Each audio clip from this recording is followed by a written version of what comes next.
What's going on, guys? Welcome to We Want Picks. My name is Jacob, aka the People's Champ, aka Mr. Lock of the Week, aka Mr. Ryan Hall Fanboy, aka the Freckled Salamander. Thank you for watching. This is a breakdown of UFC 271 main card. First of all, this video is sponsored, and we have to thank our sponsors. This video is brought to you by BETU Play to Earn, the world's first play-to-earn sports and esports betting game. Check it out at betuearn.com. I'm sure Angelo has links in the description. Thank you for sponsoring this video. Like I said, I'm Jacob. Let's get right into the fights. First up, we have Nasrat Haqparast. First up, we have Nasrat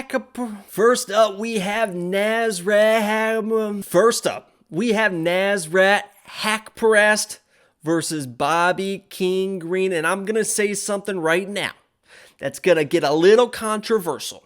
Bobby King Green is 1 round away from being 2 fights away from a title shot. Let me explain. Thiago Moises, Bobby Green won that fight. He outstruck him 2-1. Everyone knows he won that fight, okay? The Rafael Fiziev fight, Bobby Green won the 3rd round. Everyone knows that 30-27 scorecard was ridiculous. If Bobby Green pours on a little bit of volume in that 2nd round and steals that 2nd round, remember that 1 round, he wins that fight. He is now on a 6-fight winning streak, and instead of Ali Quinta and instead of Nasrat, this guy is going to be fighting a top 10 guy on Saturday with a chance to fight a top 5 guy with a shot for the title. That is how good Bobby King Green is fighting right now. The dude just does not get hit. Rafael Fiziev is one of the best strikers in the UFC, not even just in the lightweight division. In the UFC, the guy is so talented. He was hitting Bobby Green with everything. But the way Bobby Green, hands low, shoulder roll, the way he rolls with everything, head movement, couldn't put him away, and Bobby Green poured on the volume and stole that 3rd round and nearly stole the fight. Now, Nasrat is good. He is very good. He is a good striker. But that chin worries me a little bit. His wildness at times worries me a little bit. The way that Bobby Green is just always in every single fight. You can't put him away because you can't hit him clean. And now we're starting to see the knockout power of Bobby Green. I called it. Watch the video. Ali Quinta, I said Bobby Green, he hadn't had it finished, and I don't know how long he was going to put away Ali Quinta, and he did. I see the same thing happening in this fight. I love Bobby Green. I put a bet on Bobby Green. I think he's minus 200. I hope he keeps winning. Could you imagine Bobby Green in a title shot? It'll be fantastic. I see Bobby Green pouring on the volume and getting a late 3rd round TKO finish. I think he finds a way to break Nasrat, gets his finish. If not, I think it's a dominant performance by Bobby Green. I think this matchup is tailor-made for him. I think it's a stand-up matchup. I think Bobby Green gets it done, and I think he gets it done in convincing fashion. I'm Bobby Green all the way, 3rd round TKO or decision win. Next up is my fight, your fight, the people's fight. I feel like I should take, and I will take all the credit for getting this fight on the main card of a pay-per-view. If you didn't know, I have a lock of the week every single week. And Kyler Phillips, former lock of the week. Marcelo Rojo, former lock of the week. One of them got it done. One of them didn't quite get it done. But Marcelo Rojo put up a fight of the century versus Charles Jourdain. Won the 1st round. He was my lock of the week in that fight. And that 1st round looks even better now that we realize what Charles Jourdain does to people. And he did the same thing to Marcelo Rojo. But Marcelo Rojo is a dog, man. I know Kyler Phillips is a big favorite. Kyler Phillips should win the fight. He should dominate this fight. But Marcelo Rojo is not easy to put away. And he is Brandon Moreno's boy, and he has been helping Brandon Moreno train for Figgy over the past year for all those fights. So this could be a very, very interesting matchup because Marcelo Rojo, if you watch his fights, earthquake! Marcelo Rojo, if you watch his fights, the fights that he wins are fights that he's losing. He'll get dropped, come up with a wild knee. He's getting hurt against the fence, come in with an elbow, something crazy. I'm going to look at an inside the distance decisional action in this fight versus Kyler Phillips for Marcelo Rojo. I think he gets dominated. No respect to Rojo. I love it. That's my dude. But there's like one of those outside chances. This is going to be a wild fight. This is going to be the people's fight. This is going to be, I mentioned it last week, the Erosa-Peterson fight. I said it was going to be the fight of the night. Could be fight of the year. It could end up being the fight of the year. This one is going to be the same thing. It's going to be the fire of the night. It's going to be fireworks. And Rojo's got an outside chance. But Kyler Phillips, man, that is my guy. I picked him lock of the week versus Song Yadong, and everyone gave me shit for it. I knew that he had the wrestling. What I didn't quite realize was how good his striking was going to be.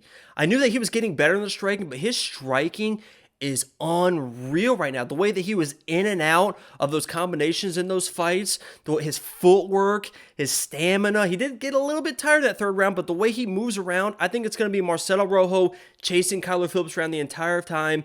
And Kyler Phillips is one of the smartest fighters I've ever seen. In that Song Yadong fight, he would win some exchanges, but every time he was losing exchange, he understood that he was losing exchange. He didn't try to stay in it. He didn't try to get one back because he got hit. He would either back out of the exchange or he would get the takedown to win rounds. He wasn't forcing takedowns, and every single one was an incredible open mat takedown. He's so quick with it. His fight IQ is off the charts. I think he comes in, is in a striking battle. I think he can win a striking battle versus Rojo. I think he can wear down Rojo for sure in the late second, third round, maybe get a finish, even though Rojo's tough.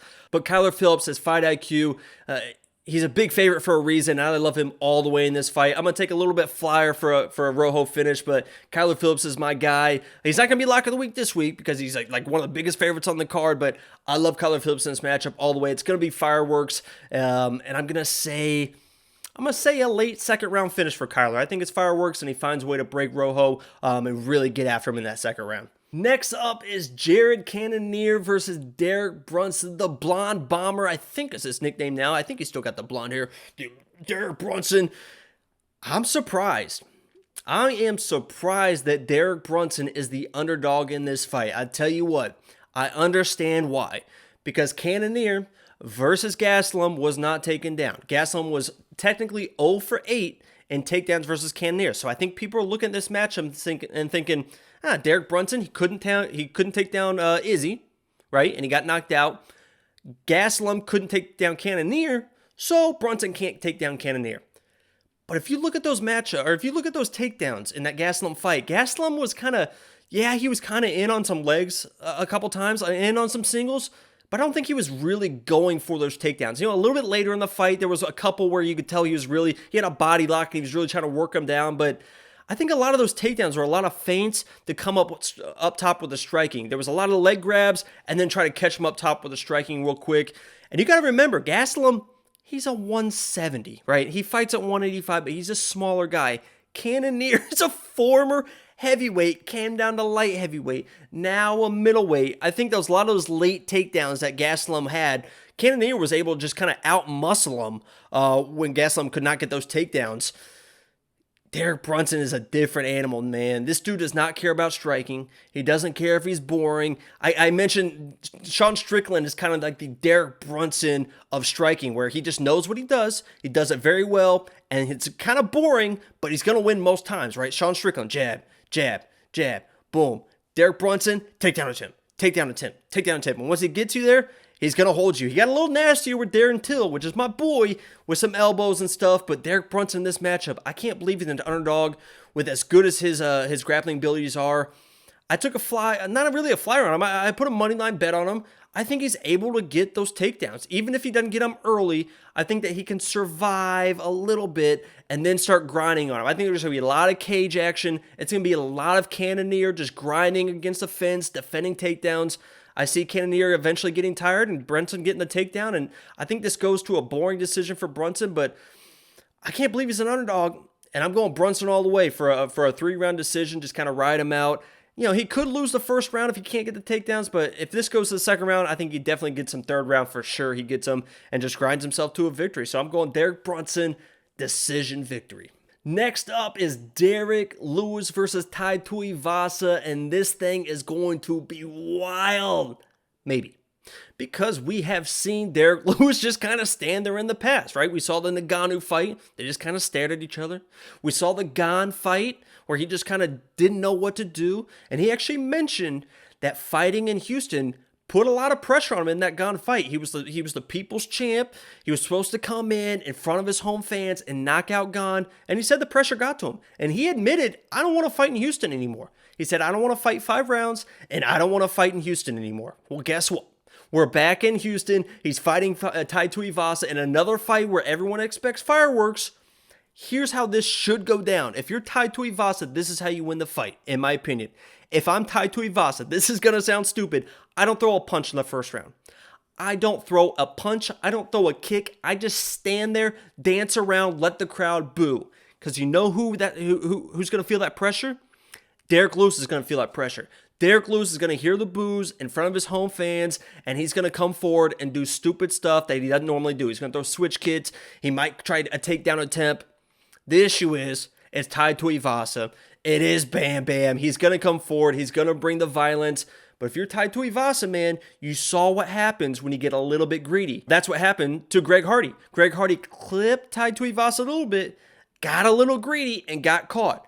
I see the same thing happening to Tai Tuivasa in this fight. I think he comes out. I think he pressures Derek Lewis. I think Derek Lewis might get clipped a little bit, play a little possum the way he does.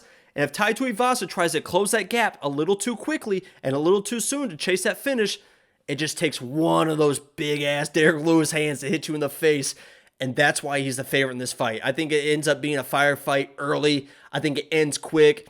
And if you got to take anyone in a firefight, I know Tai Tuivasa, I love him. I love the shoey.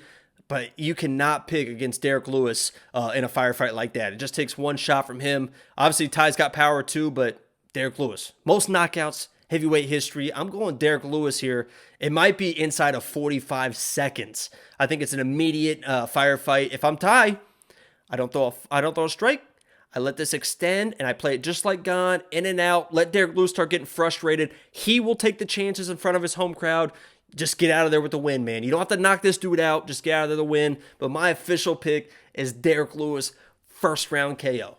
Next up is the main event, Izzy versus Bobby Knuckles. And let me preface this by saying I am a huge, nothing against Izzy, I like Izzy too, but I'm a huge Bobby Knuckles guy. I don't know how anyone can hate this guy.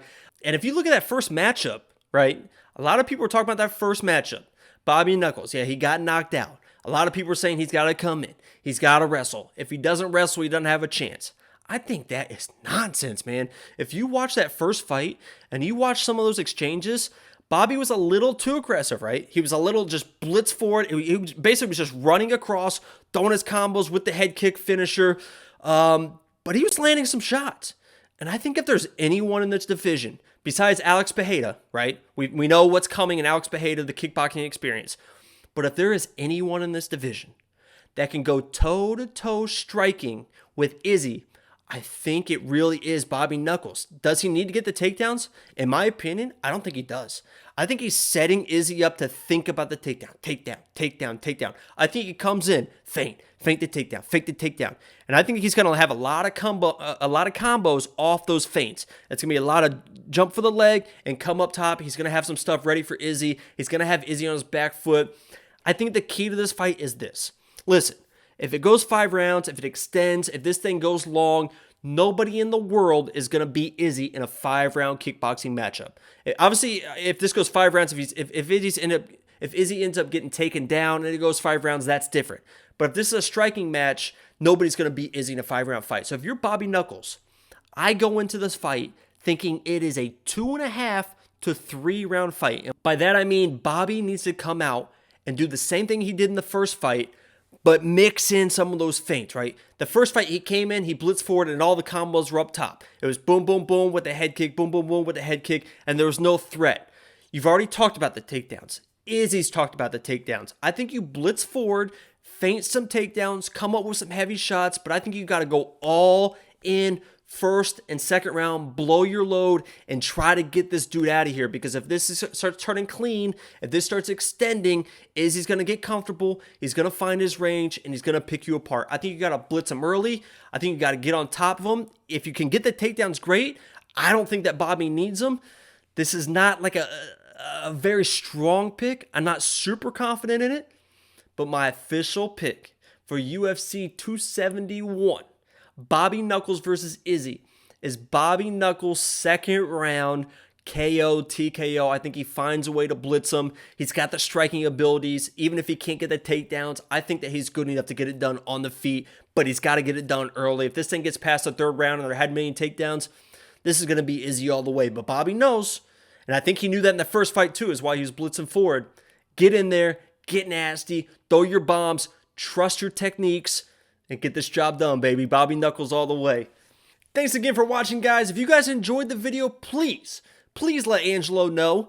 Leave a like, leave a comment, chop it up in the chat. Let me know what you think about my picks. Stay tuned tomorrow. If you're watching this on Monday, we have a full card breakdown on Tuesdays. If you're watching this on Wednesday, go back and watch the Tuesday video, but we've got more videos coming up on Friday. We've got DraftKings, we've got Monkey Knife Fights, we've got it all.